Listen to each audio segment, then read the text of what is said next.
Yan po, pakinggan po natin ang mga And then update spend time. kay BP Sara Ano ba? Kung hindi siya kain. about PRRD. Para siya na-file. Oh, yes, yes, yes. Time ma-identify. And then, oh yes, sabi ko nga, is natin the mood. Nagbigay niya siya ng kanyang mga huling habilin. Sabi niya, kung saan daw siya mamatay, doon daw siya i-cremate. Nakakalungkot Okay, so sabi naman. niya, Malungkot naman yan. Oo. Sabi niya, kung mamatay daw siya dito sa Netherlands, Nakakaiyak naman yan. huwag Touching. na daw iuwi yung kanyang katawan sa Pilipinas. Ipa-cremate lang daw siya dito, yung ashes na lang daw yung iuwi. Yun yung kanya. And then, sabi ko, i-discuss na lang natin sa susunod kasi hindi ako pro-cremation. Hindi ako pro-cremation. Tapos siya, pro-cremation siya. And then sabi ko sa kanya, so anong mangyayari nito kung kunwari hindi namin sundin yung ano mo, mabili mo na i-cremate ka? Sabi ko, ilibing na namin doon sa tabi ng tatay mo. Babalik ka ba? Sabi ko, babalik ka ba? Sabi niya, well, hindi naman, pero pag-isipan ko, kung mumultuhin kita o hindi. So, yan yung discussion na yun. How did you feel po nang nagganyan si Tatay Digo? Kami, nalulungkot ngayon. Yeah. Dami gusto na umiyak. Well, natural din naman na siguro yung sa 80 years old, no? Na mag-isip ng ganon. So, and mabuti na rin yun na alam natin lahat kung ano yung kanyang last wishes para magagawa yun kapag nangyari. Are you prepared for that, Vice President? Ang objection ko lang is hindi nga ako pro-cremation. So, ang takot ko lang din is baka mutuhin niya ako pag hindi sinunod yung kanyang pagpilit na magpa-cremate siya. So, yeah.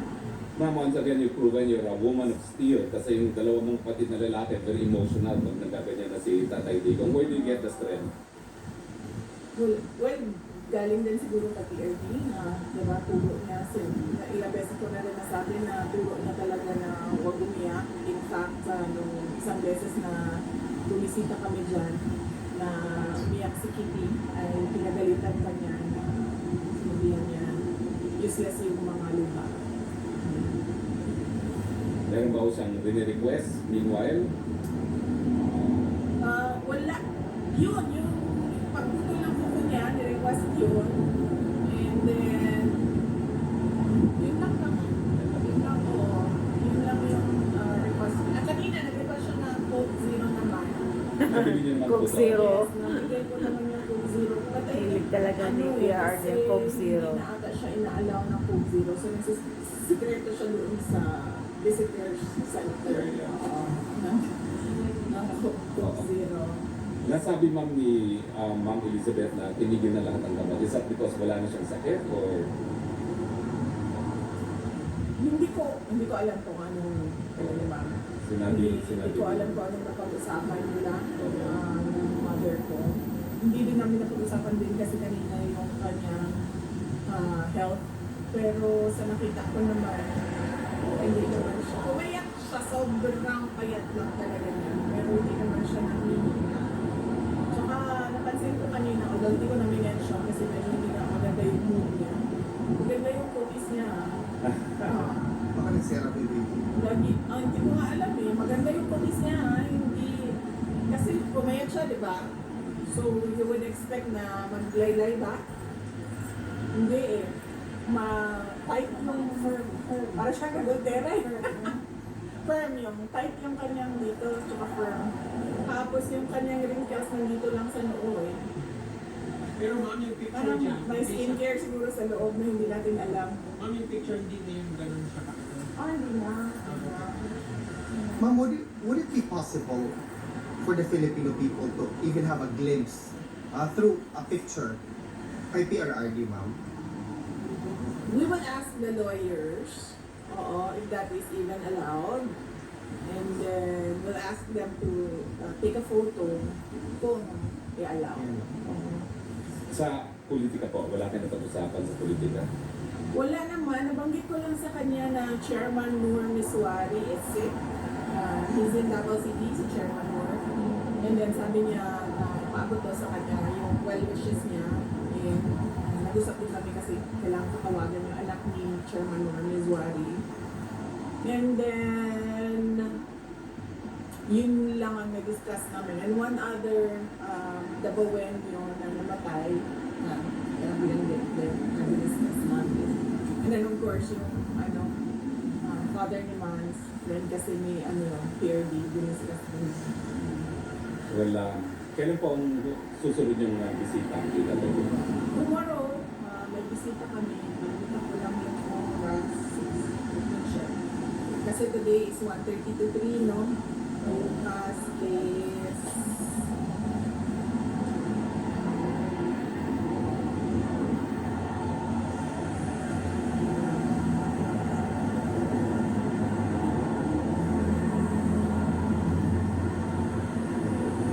Bukas ay... alas 2. 2 o'clock. 2 to 3:30. Ay, sorry, Wednesday, no? Wednesday. 3 to 4:30. 3 to 4:30. So late tayo bukas po. July 9, no? Tama pa ba? July 9. Yes. 3 to 4:30. Hindi ba nag-work po yung usual charm ninyo sa kanya na pag nakikita kayo, he lightens up? Wala today eh. I think si Manassas ata yung kinainisan niya eh. Bakit po? Bakit? Ay, nandito pala si Atty. Mans. Hi, Atty. Mans. Join us, Atty. Mans. Hindi namin alam na nandito ka pala. Hi.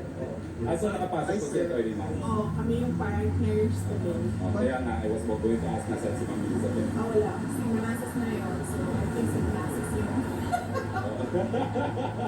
But can I ask a question? On a different matter.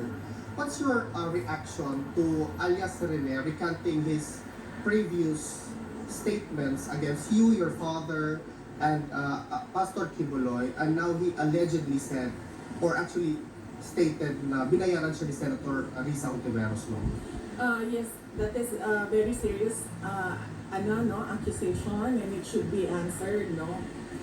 Clearly kung ano ba talaga ang nangyari, and kung sa tingin ni alias Rene na dapat siya ay mag-file din ng kaso, ay dapat gawin niya din yon para nasasabi niya yung totoo sa loob ng korte at nakakasagot din ng maayos yung mga akasado sa loob din ng korte. Nabasa ko na yung affidavit niya bago pa man siya lumabas publicly, no? In fact, merong mga nakalagay doon na nakasama niya ang mga witnesses ko, no, ng ICC doon sa isang bahay kung saan siya pinatilang ni Senator Ontiveros. Is that a reason for concern po na allegedly tanim ebidensya, tanim testigo, tapos meron siyang mga nakasama rin ng mga testigo na dadalhin dito sa ICC na posibleng tanim testigo rin? Oh, yes. Of course. Oo. In fact, sinabihan ko din ng lawyer ni President Duterte no, na meron nga gano'n na statement yung witness against Pastor Kibuloy na ngayon ay nagsasabi na hindi totoo yung mga sinabi niya. Sinabi niya na kasama niya, hindi ko alam sa kanya kung seryosohin niya yung suggestion ko. But wala pa kasi akong balita kung ano ang gagawin niya. Wala kayong balita kung sino incoming speaker, incoming Senate President. Wala akong balita with the Senate and the House of Representatives sa ngayon. On another question, ma'am, what do you have to say or react to when 42% of Filipinos are not favorable to the impeachment case filed against you and 38% only agrees? Does this mean that dapat ibasura na nila yung impeachment complaints with respect doon sa mga senators? Well, siguro marami sa ating mga kababayan naiintindihan kung ano yung ginagawa laban sa akin at sa aming pamilya. It's a pure political persecution at harassment. So, dapat bang ibasura? Tingnan ng mga senator judges yung mga arguments namin dahil marami kami mga solid legal arguments kung bakit dapat i-dismiss itong impeachment complaint. Aabutan niyo ba po yung first day ng impeachment pag-uwi niyo or wala pa kayo on the first day of the right before the SONA? Will you be home? Hindi, wala pa ako right before SONA, so hindi pa ako nakaka-uwi. In any event, nandun naman na yung lawyers and they're continually preparing the witnesses, our witnesses, for the impeachment and continually gathering the pieces of evidence needed. Last question po, may mga lumalabas sa balita na meron na raw silang copy ng mga bank accounts niyo. Are you going to file legal action against those na kumuha ng mga bank statements niyo illegally? Hindi na. Wala man ako pinakailan ng kaso. Lahat ng mga libelous na lumabas, wala ako pinakailan ng kaso. Lahat ng harassment na pinapasa-Diyos ko na yan kasi sa tingin ko naman mas matindi ang galit ng Diyos mo kapag dumating na. Sa bank accounts,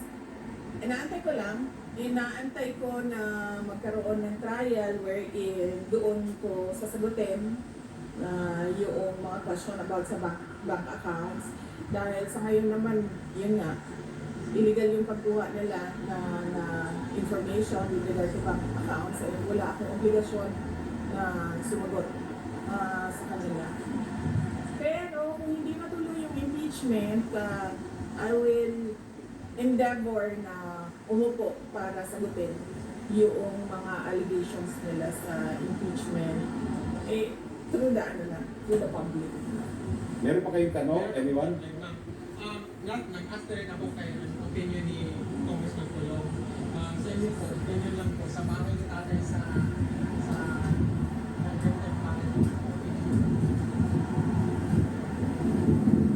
Opinion ko as a lawyer, kasi I think na-acquire yung property during sa live-in nila ni Hanilet and ni PRD.